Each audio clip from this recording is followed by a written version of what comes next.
تلفنی صحبت کردم، فاکس فرستادم که نکنن تجاوز.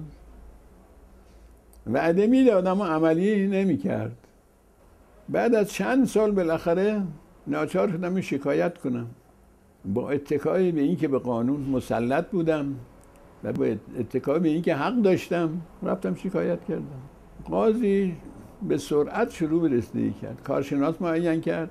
کارشناس اومدن گفتن نه تجاوزی نشده.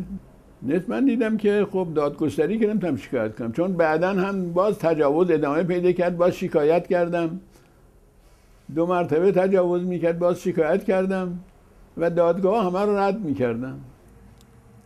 از این 140,000 متر مربع تا امروز که دارم صحبت میکنم حدود 100,000 مترش تصرف شده. شکایت دیگری که از ادامه تجاوز کردم، دادگاه در حکمش واسه اینکه با جاسوسی تبرئه کنه چند تا دروغ نوشت. با این دروغ ها تبرئهش کرد.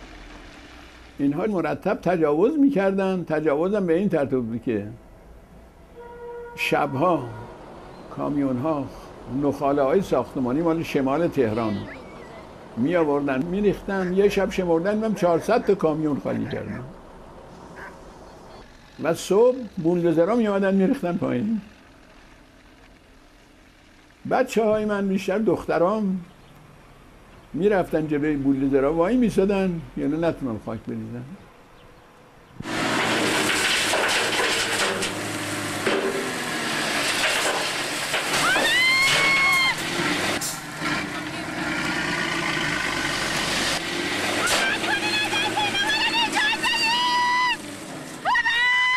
دیگه میرفتیم اونجا از ساعت 8 صبح 7:30 8 صبح میشستیم که کامیونه نیان.